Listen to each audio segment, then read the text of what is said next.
আজকের দিনের মূল যে উল্লেখযোগ্য খবর, সেই উল্লেখযোগ্য খবর অনলাইনে, তারপর সামাজিক মাধ্যমে এবং মূলধারার গণমাধ্যমে। তা হলো সরকার সর্বোচ্চ সতর্কতা নিয়ে টুঙ্গিপাড়াতে, গোপালগঞ্জে কি হচ্ছে এবং সেখানে যেন কোনো অবস্থাতেই আওয়ামী লীগের লোকজন 15ই আগস্টে কোনো কর্মসূচি পালন করতে না পারে, এজন্য আইনশৃঙ্খলা রক্ষাকারী বাহিনী সর্বোচ্চ সতর্কতা নিয়ে ওই অঞ্চল পাহারা দিচ্ছেন। এই ঢাকা শহরে আজকে যত কাজকর্ম হয়েছে, কোনো কাজকর্মের কোনো গতি নেই। আজকে প্রধানমন্ত্রীর অনেকগুলো সরকারি কর্ম ছিল। এ সকল কর্মের মধ্যে একটা নতুন ভবন, সেই বাংলাদেশের যে কটি রাষ্ট্রীয় প্রতিষ্ঠান শেখ হাসিনার জামানাতে তৈরি হয়েছে এবং সর্বজন প্রশংসিত। তার মধ্যে ১ নম্বর হলো বাংলাদেশের যে নিউরো সায়েন্স ইনস্টিটিউট।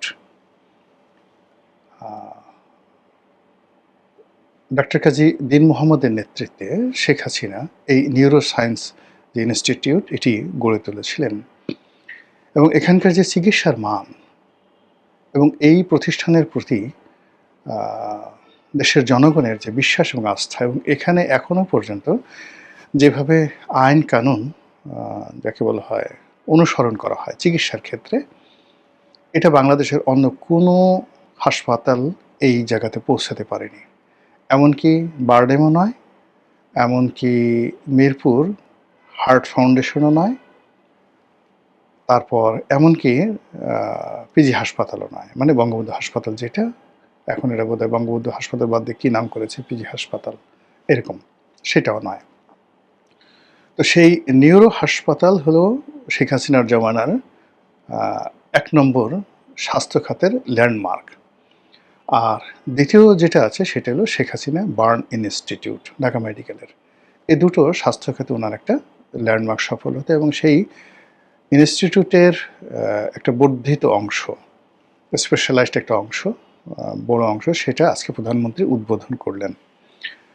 এই কর্মটা নিঃসন্দেহে ডক্টর মোহাম্মদ ইউনূস করেননি, বা বিএনপি সরকার গত এই ৬ মাসে এটা তৈরি করতে পারেনি। প্রধানমন্ত্রী সেটা উদ্বোধন করলেন। তো সেখানে তার কাজ ছিল, তার চিকিৎসক স্ত্রী ছিলেন, নিঃসন্দেহে আমি জানি না, হয়তো তিনি ছিলেন। কিন্তু এ ধরনের কোনো খবর আমরা যারা একেবারে অনলাইনে সারাক্ষণ পড়ে থাকি তারা এই খবরগুলো জানি, কিন্তু ইন জেনারেল সাধারণ মানুষ এই খবরগুলো জানেনও না, তাদের কোনো আগ্রহ নেই। এরকম অসংখ্য খবর আছে বাংলাদেশে। যেমন একটা খবর আছে আজকের এই দিনে, সেই একটা বোমা বিস্ফোরিত হয়েছে একটা মহিলা মাদ্রাসাতে, কিন্তু এটা নিয়ে আমাদের মিডিয়াগুলোর কোনো মাথামাতি নেই। অথচ এই যে সিরিজ বোমা হামলা হচ্ছে এবং সবগুলো বোমা হামলার সঙ্গে জেএমবি জড়িত, সবগুলো বোমা হামলার সঙ্গে প্রায় সেম টেকনিক জড়িত, এবং এগুলোর যে আন্তর্জাতিকতা, সে আন্তর্জাতিকতা একেবারে হয় আইএস অথবা আল কায়েদা, এদের সাথে যাদের যোগাযোগ রয়েছে এই ব্যাপারে জাতিসংঘ পর্যন্ত অ্যালার্ট দিয়েছে, কিন্তু এগুলো নিয়ে আমাদের আজকের কোনো মাতামাতি নেই। আজকে আমাদের সমস্ত মাতামাতি হলো ৩২ নম্বরে কে ফুল দিতে গেল, ধরো তাকে, তুই ফুল দিতে কেন আসলি, তোর এমন কি হয়েছে, তোর এখন আজকের এই দিনে ৩২ নম্বরে এসে তোকে ফুল দিতে হবে কেন? ২ নম্বর হলো তুই রিক্সাওয়ালা, কিন্তু তোর মোবাইলে বঙ্গবন্ধুর ছবি থাকবে কেন? তুই তো আসলে যুবলীগ করিস। এবং এই সংক্রান্ত যে viral video footage, audio footage, খবর, ফটো কার্ড, পুরো গণমাধ্যম, সামাজিক মাধ্যম ছয়লাভ। এখানে জুলাই যোদ্ধা নামে এক যুবক, তার সাথে সহযোগী মাত্র ২ জন লোক, তারা মিছিল করছে, পুলিশ তাদেরকে প্রোটেকশন দিচ্ছে, তারা মব করছে, পুলিশ তাদেরকে প্রোটেকশন দিচ্ছে, তারা যা ইচ্ছা তাই করছে, সেখানে যাকে ইচ্ছা তাকে মারছে, যাকে ইচ্ছা তাকে ধাওয়া দিচ্ছে। ৩ জনে মিলে তারপরে তারা সেখানে যে সকল কর্মকাণ্ড করছে, এবং সেই কর্মকাণ্ডের খবরই হলো আজকের দিনের সবচেয়ে বড় খবর। আমাদের যে এলএনজি স্টেশনগুলো উৎপাদন করতে পারছে না। সারা বাংলাদেশে এই মুহূর্তে জ্বালানির সংকট বা আজকের দিনে কয়টি পাওয়ার স্টেশন বন্ধ আছে, আগামীকাল কয়টি চলবে, শিল্প কলকারখানায় কি হচ্ছে, এই সব কিছুর চাইতে কোনো কিছু মানে এখানে জীবন মরণ ক্যান্সার, এমনকি আজকের এই দিনে যদি আরো বড় কোনো দুর্ঘটনা ঘটতো, সেটি রাষ্ট্র পরিচালনা, এমনকি যদি আরো মারাত্মক, যেটা আমি বলবো না, কিন্তু তার সাথে মনে হচ্ছে যে আমাদের মন এবং মননে ৩২ নম্বরে কি হলো, ১৫ তারিখে কেন বঙ্গবন্ধুকে হত্যা করা হলো, সেটার চাইতে বড় ব্যাপার যে আজকের দিনে যে বঙ্গবন্ধু ইন্তেকাল করেছেন বা তাকে মেরে ফেলা হয়েছে, এটি স্মরণ করা যাবে না, কোনো অবস্থাতে এটি স্মরণ করা যাবে না। কিন্তু ব্যাপারটা হলো যে ২০০০ সেই ২৪ সনের আগস্ট মাস, ২০২৫ সনের আগস্ট মাস, তার সাথে ১৮০ অ্যাঙ্গেলে সারা বাংলাদেশের টেকনাফ থেকে তেঁতুলিয়া পর্যন্ত এই ২০২৬-এর যে আগস্ট মাস, সেই আগস্ট মাস মানুষের মধ্যে যে হৃদস্পন্দন ঘটেছে, প্রত্যেকটা মানুষের মনের মধ্যে বঙ্গবন্ধু ১৫ই আগস্ট শোকের যে আবহাওয়া ঢুকিয়ে দিয়েছে, এটা নজিরবিহীন। আমি এটা গতকালকে কল্পনা করতে পারিনি, ১৪ তারিখে আমি কল্পনা করতে পারিনি, কিন্তু ১৫ তারিখে সেই বিপ্লবটা ঘটে গেছে। ৩২ নম্বরে ওভাবে আওয়ামী লীগের কোনো মানুষ যায়নি, ছাত্রলীগের যুবলীগের কোনো মানুষ যায়নি। কেন যায়নি সেটা তারা ভালো ভালো বলতে পারবে, এটা তাদের কৌশল হতে পারে। কিন্তু হাতে গোনা ২-১ জন অতি উৎসাহী সাধারণ মানুষ, কেউ একটু বাদাম দিতে গেছে, কেউ একটু সিঙ্গারা খাওয়াতে গেছে, সাধারণ মানুষ দেখলেই বোঝা যায়, কেউ একটা রিক্সাওয়ালা ফুল দিতে গেছে, এবং সেটাই এখন জাতীয় খবরে পরিণত হয়েছে। এবং সেই ফুল দেওয়া বন্ধ করার জন্য, সিঙ্গারা খাওয়ার বন্ধ করার জন্য পুলিশের বড় বড় কর্তারা অনেকগুলো সেই বল্টু, মানে এটাকে বল্টু আমরা কি বলি, কাঁধের উপর তাদের যে স্টারগুলো রয়েছে, পদবিগুলো রয়েছে, সেই পদবী সম্বলিত অনেকগুলো বড় বড় কর্মকর্তারা সেখানে বহু সংখ্যক পুলিশদেরকে নিয়ে, আর ওই ৩-৪ জন মবিস্ট তাদেরকে নিয়ে, জুলাই যোদ্ধাদেরকে নিয়ে, কিছু টোকাই আছেন তাদেরকে নিয়ে সেখানে একটা বিরাট সেই ব্যারিকেড তৈরি করে রেখেছে, কেউ আসতে পারবে না। ফলে আজকের এই দিনে বাংলাদেশের যে সবচেয়ে শক্তিশালী যে মানুষ, তিনি কোনো জীবিত মানুষ নন, তিনি একজন মৃত মানুষ আজকের দিনে। তিনি হলেন বঙ্গবন্ধু শেখ মুজিবুর রহমান। আজকের এই দিনে যদি কোনো অস্তিত্ব থাকে কারো, আজকের এই দিনে যদি সবচেয়ে বড় কোনো পদার্থ থাকে, সেটি এই বাংলাদেশের হিমালয় নয়, সেই বাংলাদেশে এটি কিলিমানজারো নয়, আল্পস পর্বতমালা নয়, কিংবা মিশরের পিরামিড নয়। আজকের দিনে সবচেয়ে বড় যে স্থাপত্য, সেই স্থাপত্য হলো একজন মৃত মানুষের কল্পিত দেহ। তিনি জীবিত নাই, তার লাশ হয়তো মাটির সঙ্গে মিশে গেছে, কিন্তু মানুষের মননে যে একটা ছবি আঁকা আছে, একটা চিত্রপট তৈরি হয়েছে, একটা পোর্ট্রেট তৈরি হয়েছে, একটা স্থাপত্য তৈরি হয়েছে, সেটা হলো বঙ্গবন্ধুর একটা ভাবমূর্তি। সেই ভাবমূর্তির যে বিশালতা, আজকের দিনে ১৮ কোটি বাঙালির কাছে সেই বিশালত্বটা মনে হচ্ছে একটা হিমালয়ের মতো। আর সেই হিমালয়কে আঘাত করার জন্য যে যার মতো করে যেখানে যেভাবে পারছে হাতুড়ি নিয়ে, কুঠারি নিয়ে হিমালয় ভেঙে চুরমার করে দেওয়ার জন্য প্রাণান্ত চেষ্টা করছে। কিন্তু হিমালয় কই? হিমালয় তো মানুষের মাথার মধ্যে। ফলে আপনি তো ১৮ কোটি মাথা ভাঙতে পারবেন না। ১৮ কোটি মাথা বললাম এই করে যে কারো মাথার মধ্যে পজিটিভ, কারো মাথার মধ্যে নেগেটিভ। কিন্তু আজকের এই দিনে ১৮ কোটি মাথার মধ্যে, ১৮ কোটি মনের মধ্যে, ১৮ কোটি হৃদয়ের মধ্যে এই যে একজন মৃত মানুষের একটা ভাবমূর্তি, তার চেহারা, তার আকৃতি, তার ভাষণ, তার কথা, তার আকুতি, সব কিছু আজকে যে আবহ তৈরি করেছে, এটা 3D ডাইমেনশন তৈরি করেছে। এগুলো হাজার হাজার হাজার হাজার সেই হিমালয় পাহাড় যদি বাংলাদেশে ছড়িয়ে দেওয়া হতো, তবুও এইরকম বিশালত্ব ধারণ করতো না আজকের দিনে একজন মৃত মানুষ যেভাবে বাংলাদেশে বড় হয়ে গেছে। এটা তো হওয়ার কথা ছিল না। আর এটা প্রয়োজনও ছিল না, এটা কেউ ভাবে চায়নি। কেন এরকম হলো?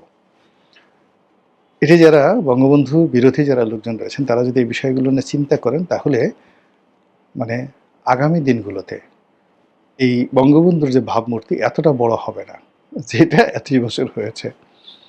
সেকেন্ড থিং হলো, বঙ্গবন্ধুর যে ৩২ নম্বর বাড়িটি, সেই বাড়িটি ভেঙে চুরমার হয়ে গেছে এবং কি আছে আমি জানিও না, আমি কখনো ওখানে যাইও নাই।